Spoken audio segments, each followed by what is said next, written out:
YouTube をご覧の皆さん、ポッドキャストをお聞きの皆さん、ご機嫌いかがでしょうか。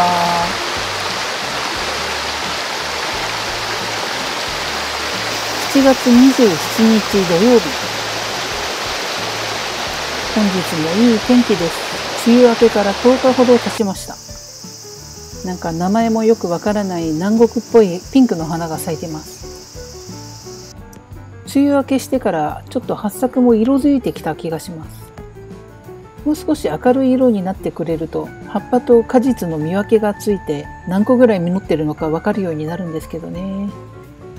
金柑にはちょっとトゲっぽいものが出てきました。トゲが出てきたら鹿に食べられることも少なくなりますかね。結構前に植えた金柑ですけどね、毎年毎年鹿の食害で葉っぱを丸坊主にされたりしてたので、なんかやっとここまで来たって感じですね。来年こそ収穫できるかな。そんなドーフィンの葉っぱはね、前面の方がすっかり食害にあって葉っぱが丸坊主になってましたけど、ちょっと若い葉っぱが生えてきました。今年は収穫できなかったな。鹿許すまじ。今日は手の傷の作り方をご紹介します。Manju Wiley. Yotua Esogashnendai. Shante Shitan Walega. ヨシヒコの前で手をひらひらします。Yubi Tabate Enan. ダメです。そしてゆっくり手を下ろして、Kakat Koya. お腹あたりをワシャワシャします。Akubade Galigali Soshaku Shitando Wiley. 母さんの手の傷はこうやって完成します。Nanya no Mao. かわいい。 Yotua Kijiyukiloid Esogashnendi. 次はコンさんの顎食いのやり方をご紹介。破壊神が後ろに。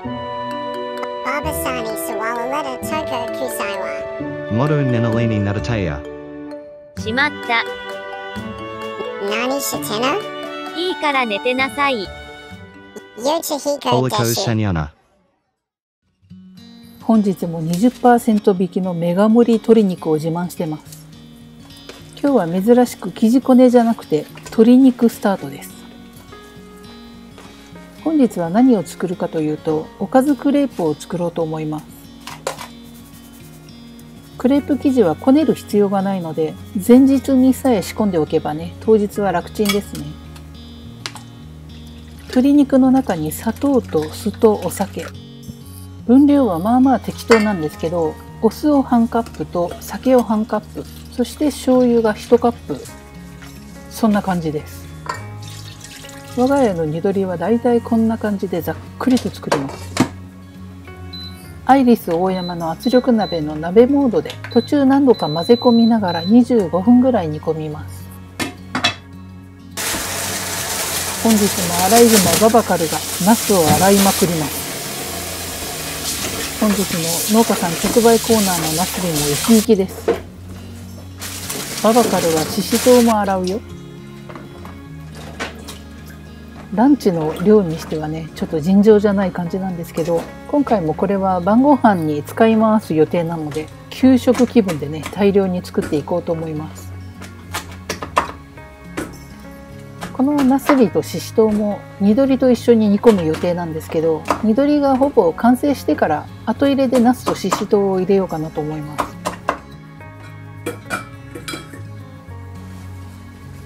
ナスのヘタはなるべく薄く剥ぎ取ります。余すところなく食べ尽くしたいのでね、キワッキワのところを狙って包丁を入れてます。この煮鶏とナスの煮物はクレープに乗せてというか巻いて食べようかなと思っているので、クレープに乗せやすいように細長くカットしてます。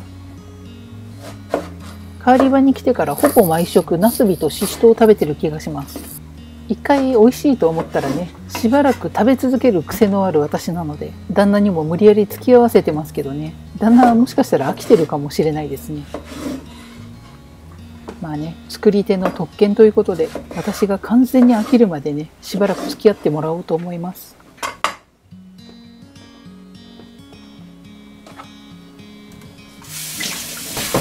一応アク抜きのために軽く洗ってますけど、普段はアク抜きなんかしません。夏野菜がどんどん出てきますね。本日もスネジャンカソースを作ろうと思います。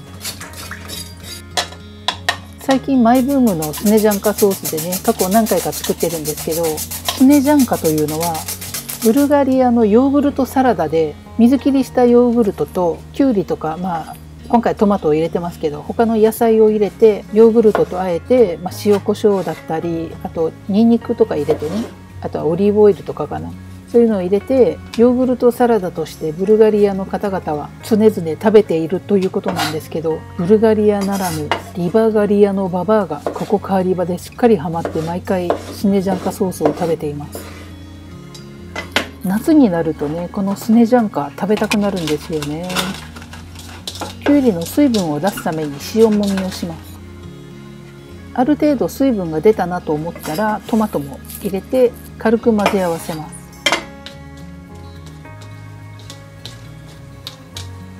ちょっと塩もみしただけでね、きゅうりから結構水分が出るんですよね。ヨーグルトをせっかく水切りしたのでね、きゅうりの水分も極力絞り尽くして水切りヨーグルトと混ぜ合わせます。味付けはもちろん合法パウダー。そして生姜にんにくオイルをたらり。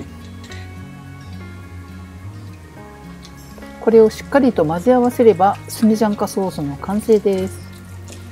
めっちゃ簡単です。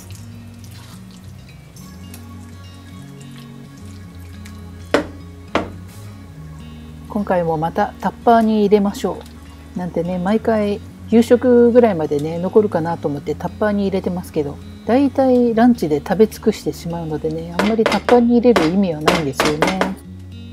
毎回言ってますけどね、このソース日本で流行れ。第一次かき混ぜタイム。しっかりと鶏肉に味が染み込むように裏表をひっくり返しながら混ぜ混ぜをして、また蓋をしてしばし煮込みます。とりあえず余ったきゅうりも切っとこう。ほんで端っこ食べとこう。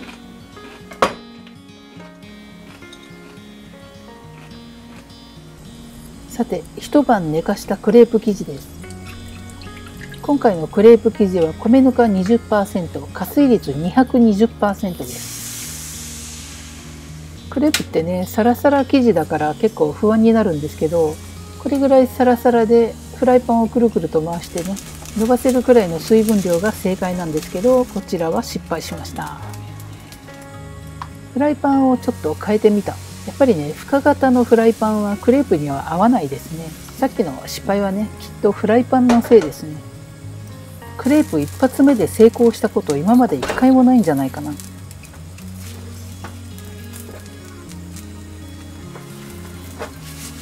やっぱり朝型のフライパンで正解かもしれない。ひっくり返しやすいしね。フライパンがプレヒートされて油も馴染んでくるとね、どんどん量産できるようになります。最初の数回はちょっとおっかなびっくりなんですけどね、後半はもうなんか職人のように流れるような動きでクレープを焼いてました。こういう単純作業ってね、だいたい後半はみんなね、職人になりますよね。このチャンネルでは米ぬかを使った低糖質な料理をご紹介しています。糖質制限をされている方のご参考になればと日々レシピを考えています。よろしければいいねボタンとチャンネル登録、ベルマーク登録をよろしくお願いします。いつもの決まり文句がやっと出てきましたね。もう今回はね、出ないんじゃないかって皆さんハラハラされたんじゃないでしょうか。なんてね、そんなにハラハラしてもらえるほどのチャンネル登録者数もいないし、再生数もないし、最近はもうこのチャンネルはね、私の老後の楽しみぐらいの感覚になってきました。もうね、年を重ねてほぼ寝て過ごすぐらいの年齢になったら、自分のチャンネルの再生リストでね、初期からの動画をだらーっと日がない一日ずっと見て過ごそうかと思います。そんな老後も楽しいかもね。いい感じにフライパンに油が回ってきたので、量産体制に移る前に第2次かき混ぜタイム到来。いい感じに鶏肉に味が染みてきたので、この中に先ほど切ったナスとシシトウを大量に詰め込みます。乗せすぎ感半端ないですけどね、なんとなく蓋を閉めます。クレープも最後の1枚に差し掛かりました。フライパンも絶好調ですね。最初から深型フライパンじゃなくてこのフライパンで焼いておけばよかった。クレープの鬼盛り完成。そしていつもとはちょっと違うデザートを作りましょう。こちら前日にイナーガーを使ってコーヒーゼリーを作ってました。よくよく考えたらね、イナーガーってやっぱり海藻成分なので、海藻ということは食物繊維もたっぷりということで、このイナーガーを使ったゼリーもね、血糖値上昇を抑制してくれるんじゃないかなと思って、血糖値を下げつつ甘い欲求も満たせるというね、そんな欲張りデザートを作っていきます。コーヒーゼリーの上にホイップクリーム。ホイップクリームはココアを入れてみました。ココアも血糖値の上昇を抑えてくれるらしいので、最近はコーヒーを飲む時もね、ココアとシナモンを必ず入れるようにしてます。そしたらその上にまたコーヒーゼリーを乗せてホイップクリーム。そしてこちら、1年ぶりに自作のアイスクリーム。こちらも前日仕込みのココア入り。ちょっと硬いな。このアイスクリームをカップの中に入れて、ちょっとパフェ感出しておきます。この自作アイスも砂糖ではなくて果糖っていうフルーツシュガーの果糖を入れて血糖値が上がらない仕様になっているので思い存分食べられます。まあカロリーはあるんですけどね。そしてダメ押しのココアパウダー。血糖値を上げないよっていう食材をね、ふんだんに使ったスイーツです。今ってもうデザートって言わないんですかね。おばちゃん的にはね、スイーツよりもデザートってつい言いたくなるんですけどね。さて、絶対美味しい煮込みも完成しました。私ババアはね、視力が超絶悪くて、本当はナスとシシトウを別々にお皿に並べようと思ってたんですけど、それどころかどれが鶏肉かもわからなかったのでね、途中から旦那に代わってもらいました。綺麗に盛り付けてくれたまえよ旦那氏。外の窓からの光が当たって輝いてますね。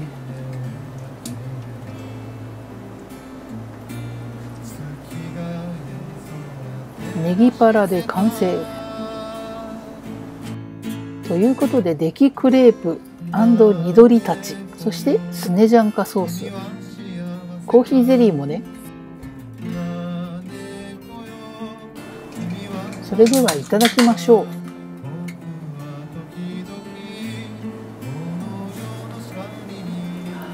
500g 分の生地をクレープにしてるのでね、とんでもない量になってますけど、安心してください。この量ランチで全部なくなります。ちなみに私は2枚食べました。毎回思うんですけどね、このクレープって手巻き寿司感があってちょっと楽しいですよね。好きな具材を自分でチョイスしてね、調味料なんかも自分で好きなものを組み合わせて、ちょっとご飯で遊んでる感がしてね、ちょっと楽しいんですよね。私はスネジャンカソースをたっぷり。スネジャンカソースとこの緑の味が本当に合うんですよね。ナスとシシトウと鶏肉フルコンボでいってみました。ただちょっと誤算だったのは、ナスビがあまりにもジューシーすぎて、包んだクレープから汁がタラタラとこぼれてきました。食べるときはね、受け皿必須ですね。チーズとマヨネーズをのせてくるくるに巻いて食べましょう。なんて言ってたらね、左側に荒くれ者の侵入者がやってきましたね。最近ヨシヒコはどうもパンに目覚めたみたいなんですよね。しかも普通の食パンじゃなくて私が作る米ぬかパンが大好物みたいです。猫に米ぬかっていいのかなとは思いつつ、成分考えても悪いことはないと思うのでね、腸内環境も整うしね、そんなに大量じゃなければ少しは食べさせてあげてもいいのかなと思います。イタリアの猫はパスタを食べるらしいですからね、ババアの猫は米ぬかを食べる。理にかなってるような気がします。このおかずクレープめっちゃ美味しいです。照り焼きっぽい緑との相性も最高です。そしてこの手作り感あふれるコーヒーゼリースイーツ、デザートって言いかけちゃった。マジで最高でした。クレープを狙うヨシヒコを見ながら美味しかったです。さようなら。